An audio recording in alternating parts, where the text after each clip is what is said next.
समंदर की लहरें खौफनाक अंदाज में टकरा रही थीं। आसमान सियाह, बादलों की गर्ज, और उस शोर में एक जोरदार आवाज गूंजी, सब माल नीचे डाल दो वरना तुम्हारी जानें भी चली जाएंगी। ये आवाज थी हमजा अल बहर की, अरब का सबसे खतरनाक समंदरी लुटेरा।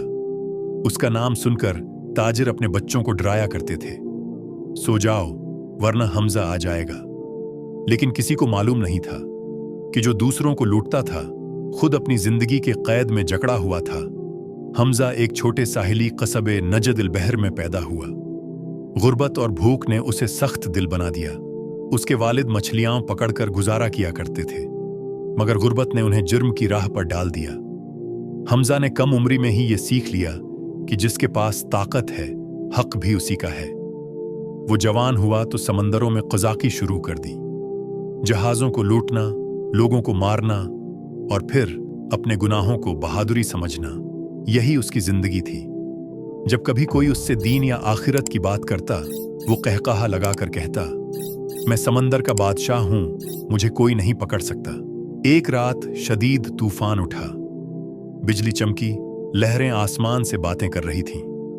हमजा के जहाज अल-सक़र पर खौफ की फिजा छा गई, मगर हमजा गुरूर से चीखा, मैंने मौत को शिकस्त दी है, मुझे कुछ नहीं होगा। अचानक आसमान चमका, एक कड़कदार बिजली उसके जहाज पर गिरी और जहाज दो हिस्सों में टूट गया। हमजा समंदर में गिर गया।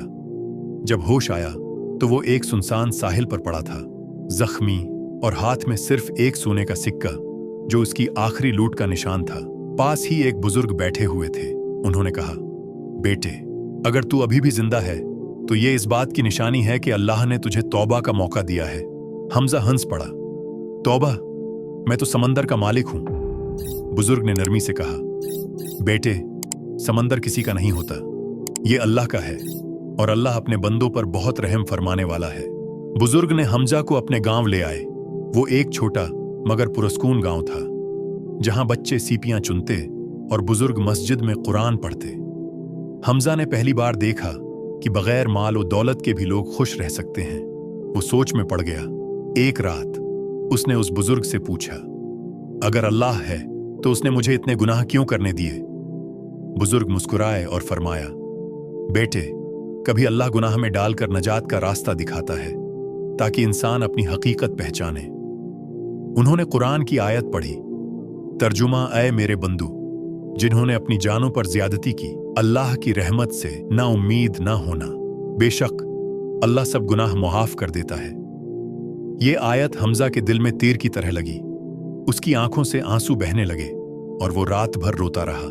हमजा ने गांव में रहना शुरू कर दिया। वो बच्चों को समंदर की कहानियां सुनाता और हर नमाज के वक्त मस्जिद की सफ़ें बिछाता। अब उसका गुरूर खत्म हो चुका था। फिर एक दिन वही पुराने क़ज़ाक़ जो कभी उसके साथी थे, गांव पर हमला आवर हो गए। गांव वाले खौफ ज़दा थे। हमजा आगे बढ़ा और कहा, मैं उनके सामने खड़ा हूंगा। जब क़ज़ाक़ों ने उसे देखा तो हंस पड़े।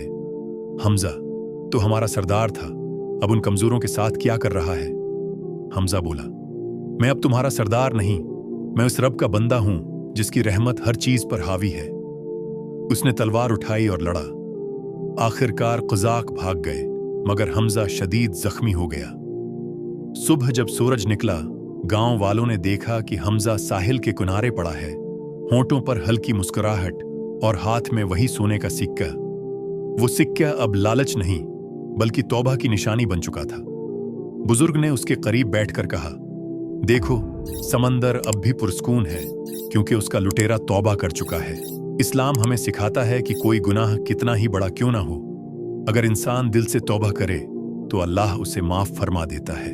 आप सल्लल्लाहु अलैहि वसल्लम ने फरमाया, जो शख्स उन गुनाह से तौबा कर लेता है वो ऐसा है गोया उसने कभी गुनाह किया ही नहीं। कभी कभी सबसे बड़ा तूफान इंसान को अल्लाह के करीब कर देता है और अल्लाह की रहमत समंदर की गहराइयों से भी ज्यादा वसी है।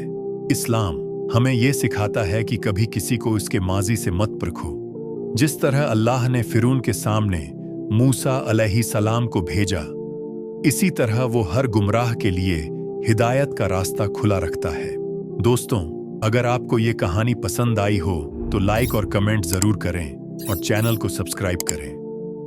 अपना ख्याल रखें। फिर मिलते हैं अगले वीडियो में। अस्सलामु अलैकुम।